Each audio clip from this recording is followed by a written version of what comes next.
Welcome to my class. इस particular video lecture के अंदर हम एक्सेल की इंट्रोडक्शन की बात करेंगे and this is part 3। Part 3 के अंदर मैं आपके सामने इन 10 पॉइंट्स को टेकअप करूंगा। ये मैंने आपकी रेफरेंस के लिए इनको यहां पर दे दिया। 10 पॉइंट्स को हमने पार्ट 2 के अंदर कवर किया था। उसके बाद ये 11 से पॉइंट पार्ट 3 के अंदर शुरू होंगे। So I move on to the 11th point, that is how to add a new sheet. This is the 11th point, how to add a new sheet. आप एक्सेल की शीट के अंदर यहाँ पर एक प्लस सिंबल को देखेंगे। अगर इस प्लस सिंबल के ऊपर मैं क्लिक कर देता हूँ तो ये मुझे एक नई शीट को दे देगा। मैंने ये क्लिक किया तो मेरे पास एक नई शीट 1 के नाम से आ गई। मैं एक बारी और क्लिक करता हूँ तो ये मेरे पास शीट 2 के नाम से एक और शीट आ गई। In this way we can add sheets. How we can rename, हम इन शीट्स को कैसे रीनेम कर सकते हैं। मैं इसी शीट 1 के ऊपर राइट क्लिक करता हूं माउस बटन के साथ तो मेरे पास एक मेन्यू ओपन हो जाता है। मैंने ये रीनेम पे क्लिक किया और अब मैं शीट 1 को अपने कीबोर्ड की मदद से यहाँ पर डिलीट करता हूँ और यहाँ मैं अपना नाम दे रहा हूँ राजीव। मैंने शीट 1 की जगह अपना नाम दे दिया राजीव। सिमिलरली मैं शीट 2 के ऊपर एक बारी माउस से राइट क्लिक करता हूं। Again I go to rename option. Rename option के केस के अंदर सबसे पहले मैं यहां पे कीबोर्ड के अंदर डिलीट को प्रेस करता हूं तो जो शीट 1 या शीट 2 डिफॉल्ट में लिखा हुआ था वो हट जाएगा। Now I can give another name. मैंने यहां पर शीट का नाम दिया कंप्यूटर। यहाँ पर शीट इंसर्ट करके हमने उनके नाम को चेंज कर दिया। ये हमने रीनेम कर दिया। अगर मैं शीट को डिलीट करना चाहता हूँ, मैं ये राजीव वाली शीट को डिलीट करना चाहता हूँ तो मैंने इस शीट के ऊपर माउस पॉइंटर को रख के राइट क्लिक किया। I go to the option delete. जैसे मैंने डिलीट पे क्लिक किया वो शीट मेरी यहाँ से डिलीट हो गई। हाइड, मैं ये कंप्यूटर वाली शीट को हाइड करना चाहता हूँ। मैंने ये कंप्यूटर की शीट पे क्लिक किया और यहाँ पर राइट क्लिक करके मैं हाइड की ऑप्शन पे क्लिक करता हूँ। ये शीट मेरे पास हाइड हो गई। लेकिन अगर इसी शीट को मैं दोबारा चाहता हूँ, मैं इसी शीट टैब के ऊपर माउस पॉइंटर से राइट क्लिक करके इन ऑप्शंस को लेके आता हूँ और अब मैं ये कहता हूँ अनहाइड। जैसे ही मैं अनहाइड करूँगा तो मुझसे पूछा जाएगा क्या आप कंप्यूटर वाली शीट को अनहाइड करना चाहते हैं। आई से ओके। जैसे ही मैंने ओके किया कंप्यूटर वाली शीट अनहाइड हो गई। The next is change tab colour. मैं ये कंप्यूटर की शीट का कलर चेंज करना चाहता हूँ। सो मैंने कंप्यूटर की शीट के ऊपर माउस पॉइंटर को रख के राइट क्लिक किया and I go to the option tab colour. Tab colour के अंदर जैसे ही मैं आता हूँ मेरे पास ये कलर पैलेट ओपन हो जाता है। मैंने रेड कलर को सिलेक्ट किया। जैसे ही मैंने रेड कलर को सिलेक्ट किया तो आप यहाँ पर शेडेड रेड कलर को देख सकते हैं। लेकिन जैसे ही मैं इस शीट से मूव करूँगा तब आप इसको कंप्लीट रेड की फॉर्म के अंदर देख सकते हैं। I delete this particular sheet. मैंने कंप्यूटर वाली शीट के ऊपर माउस पॉइंटर से राइट क्लिक किया and I click over delete तो मेरी वो शीट यहाँ से डिलीट हो गई। I move on to the next point, how to copy a sheet. मुझे पूरी एक शीट को कॉपी करना है तो मैं इस शीट को कैसे कॉपी कर सकता हूँ। पहले मैं यहाँ पर एक नई शीट साथ में ओपन कर देता हूँ। मैंने 13 के साथ एक शीट नंबर 3 मैं इसको रीनेम कर देता हूँ। मैंने इसको नेम दे दिया न्यू। अब मेरे पास ये 13 नंबर शीट है जिसके अंदर मुझे इस शीट को पूरी की पूरी शीट को कॉपी करना है। अगर पूरी शीट को कॉपी करना है तो मैं किसी भी सेल के ऊपर यहाँ पे क्लिक कर दूँ और Ctrl+A को प्रेस कर दूं तो आप यहाँ पर देख रहे हैं कि सब कुछ सिलेक्टेड है। जो ग्रे एरिया हो गया ये सिलेक्टेड हो गया। मैंने Ctrl+C कर दिया। अब ये मेरा एरिया कॉपी हो गया। मैं न्यू पर जाता हूँ और इस जगह पर मैं Ctrl+V कर देता हूँ तो मेरे पास न्यू शीट के अंदर भी वही चीज़ें कॉपी हो गई। पूरी की पूरी शीट यहाँ पर कॉपी हो गई। आप 13 के ऊपर भी देखिएगा यही चीज़ है और न्यू के अंदर भी हमारे पास सेम चीज़ आ गई। एक बारी मैंने न्यू शीट से सब कुछ डिलीट कर दिया।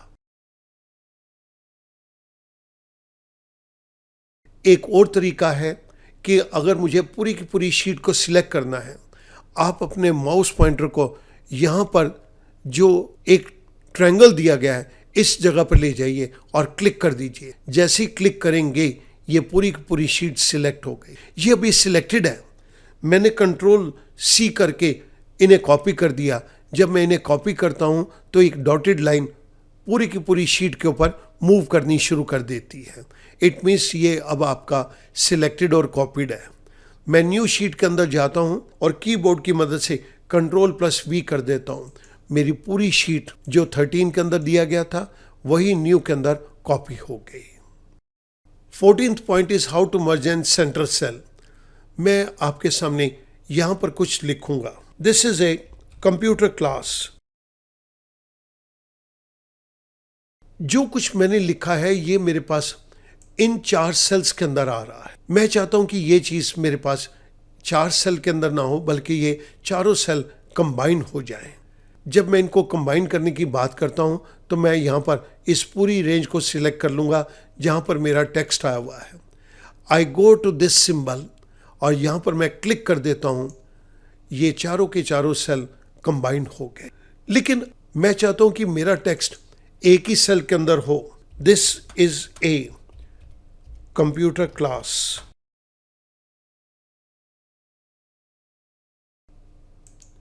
I increase the font size.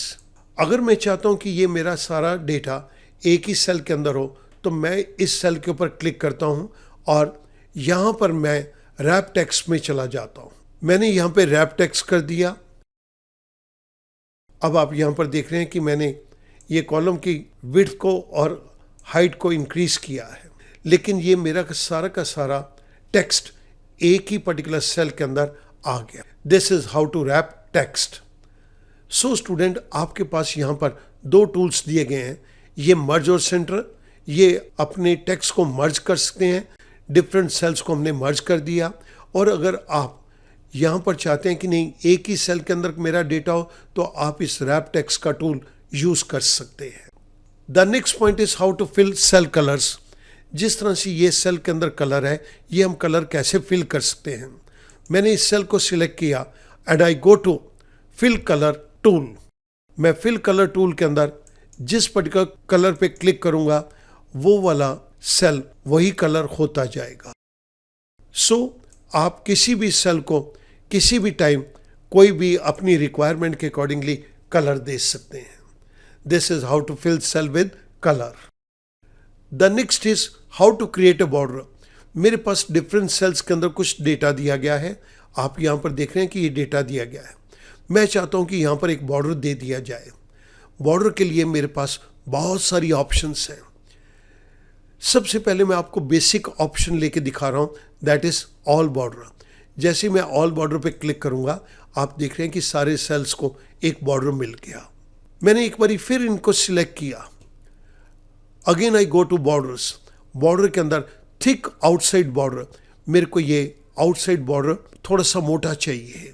आप देख रहे हैं कि ये आउटसाइड बॉर्डर कुछ थिक ब्लैक कलर के अंदर हो गया। अगर मुझे ये बीच वाला बॉर्डर नहीं चाहिए so I can say no border. Now I can make use of thick outside border. Students, आपको इस बॉर्डर टूल्स के अंदर बहुत सारी ऑप्शंस दी गई हैं। आप अपनी रिक्वायरमेंट के अकॉर्डिंगली इन ऑप्शंस को चूज कर सकते हैं। The next is 18th point, how to rotate a text. आप एक टेक्स्ट को रोटेट करना चाहते हैं तो आप कैसे रोटेट कर पाएंगे। मेरे पास यहाँ पर 5 ऑप्शंस दी गई हैं। Angle counter clockwise. मैंने ये टेक्स्ट 1 को सिलेक्ट किया and I go to this orientation. मैंने फर्स्ट ऑप्शन पे क्लिक कर दिया, angle counter clockwise. Second is angle clockwise. मैंने सेकेंड टेक्स्ट पे क्लिक किया and I go to the second option, angle clockwise. Vertical text, the third option. मैंने text 3 के ऊपर क्लिक किया एंड आई से वर्टिकल टेक्स्ट। आप देख रहे हैं कि ये चीज़ें चेंज होती जा रही है। Rotate text up. I go to the next option, rotate text up. ये हमारा टेक्स्ट अप हो गया। Rotate text down. I go to this particular option, rotate text down. आप अपनी रिक्वायरमेंट के अकॉर्डिंगली कभी भी टेक्स्ट की डायरेक्शन को चेंज कर सकते हैं। The next is alignment. Alignment के अंदर मेरे पास बहुत सारी ऑप्शंस दी गई हैं। All these are alignment options. मैं यहाँ पर अपना नाम लिख रहा हूँ, राजीव। अगर आप नोट करेंगे तो ये टॉप अलाइन है, दिस इज टॉप अलाइन। अगर मैं ये राजीव नाम को मिडल अलाइन करना चाहता हूँ, मैंने कंट्रोल C करके कॉपी किया है, कंट्रोल V करके मैं पेस्ट कर देता हूँ। अगर मैं मिडल अलाइन करना चाहता हूँ, so I choose this option, middle align. तो ये मिडल के अंदर अलाइन हो गया। The next is bottom align. मैंने इसको सिलेक्ट किया और नीचे इसको मैंने पेस्ट कर दिया। बॉटम अलाइन के केस के अंदर मैं अब इसको सिलेक्ट करता हूँ, ये मैंने क्लिक कर दिया। Now this is selected, this is bottom align.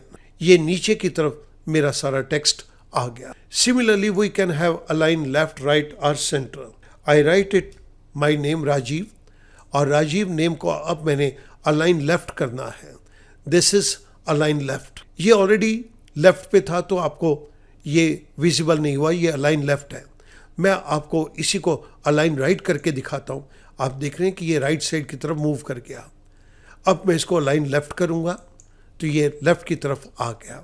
इस जगह के ऊपर मैं अपने नाम को सेंटर अलाइन करूँगा। मैंने सेल को सिलेक्ट किया और इस सेंटर पे मैंने सेंटर अलाइनमेंट पर मैंने क्लिक कर दिया। मेरा नाम ये सेंटर पे आ गया। सिमिलरली मेरा नाम राइट अलाइन हो तो ये बाय डिफ़ॉल्ट लेफ्ट अलाइन है। मैं राइट अलाइन के लिए इस जगह पे क्लिक करता हूँ तो मेरा नाम राइट साइड की तरफ मूव कर गया। स्टूडेंट, आप अपने टेक्स्ट को अपनी रिक्वायरमेंट के अकॉर्डिंगली उन्हें किसी भी तरह की अलाइनमेंट दे सकते हैं। I move on to the last point, that is indent. Indent means distance from the cell wall. मैं यहाँ पर अपना नाम लिख रहा हूँ, राजीव। मैंने इस सेल की विड्थ को बढ़ा दिया। नाउ मैं चाहता हूँ कि राजीव का नाम इस सेल के वॉल से थोड़ा दूर हो जाए। इसके लिए मेरे पास दो टूल्स हैं, that is decrease indent and increase indent. मैं इंक्रीज इंडेंट पे क्लिक करता हूँ। जैसे ही मैं क्लिक कर रहा हूँ आप देख रहे हैं कि ये जो नाम है ये सेल वॉल से दूर होता जा रहा है। This is known as indentation और इंडेंट। ये मैंने इंडेंट इंक्रीज किया, इस पर्टिकुलर टेक्स्ट को सेल की वॉल से दूर किया।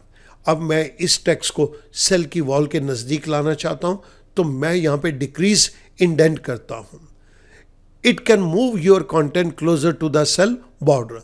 आपको सेल वॉल के नज़दीक ले जाएगा। मैं क्लिक कर रहा हूँ।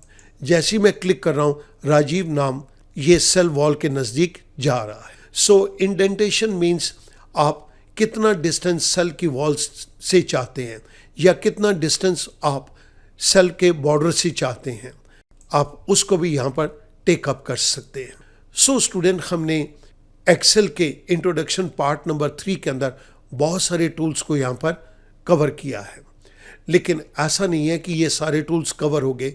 अभी भी हमारे पास कुछ टूल्स और आगे बाकी हैं जिनको हम आगे आने वाली वीडियोस के अंदर कवर अप करेंगे। एक स्टूडेंट एक्सेल को बहुत अच्छे ढंग से अंडरस्टैंड करना चाहता है तो उसके लिए वीडियो के ये तीनों पार्ट बहुत इम्पॉर्टेंट है। हमने इस पार्ट 3 के अंदर इन 10 पॉइंट्स को कवर अप किया है। मैं उम्मीद करूंगा स्टूडेंट आपको ये सारी चीज़ें अब बहुत अच्छे तरीके से क्लियर हो जाएंगी। Thank you very much.